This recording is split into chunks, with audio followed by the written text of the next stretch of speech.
ที่ประเทศลาวแล้วก็เช้านี้นะก็ตื่นเช้ามาก็ได้มาทำบุญกับคณะพระสงฆ์และก็ญาติโยมที่มาจากประเทศไทยมาร่วมทำบุญถวายสังฆทานที่วัด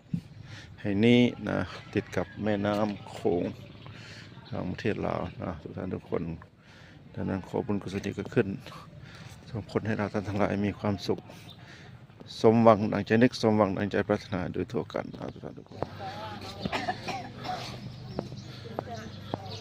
ฝึกกับบรรยากาศศรัทธาญาติโยมเอาเลยสบายดีเนาะ ปวด เริ่มแต่เอา ฮะ ทัดเลย ตะเลิงอะไรเนี่ยโอ้สาธุสาธุโอ้ ใจระหว่างเพื่อนพระธาตุพนมทรงปันยังนี่ วัดค้อนไหลค่ะ วัดค้อนไหล เดี๋ยวรายละเอียด ปันอะไร เป็นมานะคะเดี๋ยวอาจารย์เจ้าอาวาสเพิ่น อ๋อ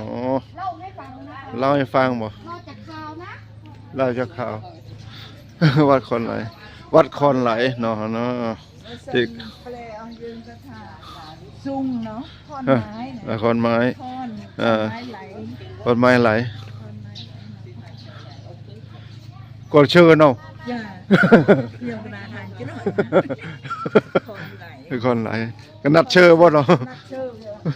เน็ตมอ นั่นแหละบ่เนาะ นักเชื่อ โอ้วัดคอนไหลคล้ายๆกับพระธาตุพนมนั่นนี่โศกนี่นะจำลองมีต้นตะนอดด้วยต้นตะนอด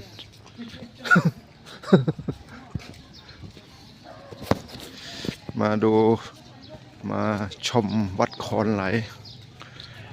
โอ้โห กินไว้ในบิดไง กับบรรยากาศสดใสยามเช้านี้นะก็ทางวัดก็กำลังสร้างพระธาตุคล้ายๆกับพระธาตุพนมแต่ว่าเจดีย์นั่นก็คือเป็นเจดีย์ไม้เนี่ยเจดีย์ตรงนี้ทั้งสี่ทิศสี่ด้านของวัดคอนไหลนะหอบเจดีย์วัดคอนไหลเมืองปักไซ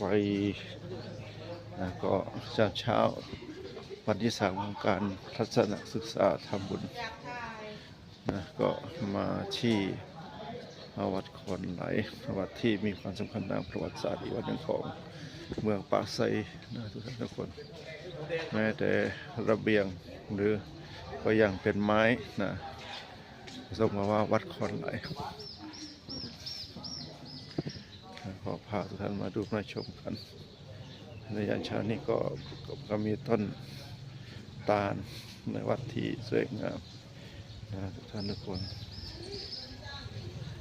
ก็กุฏิก็จะเป็นกุฏิไม้เป็นแถวที่สวยงาม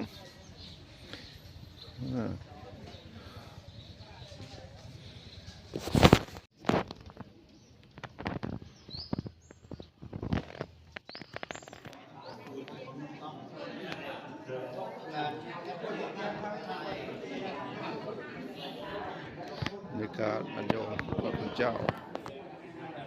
มาทำบุญกัน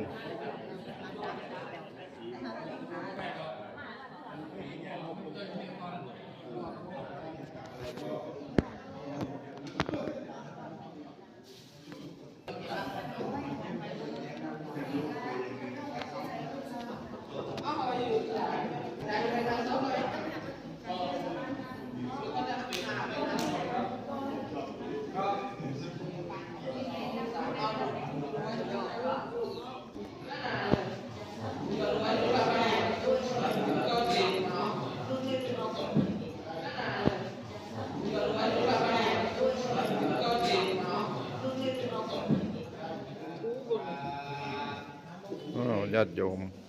จากเมืองไทยมาทำบุญที่วัดคอนไหล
ได้กี่ล้าน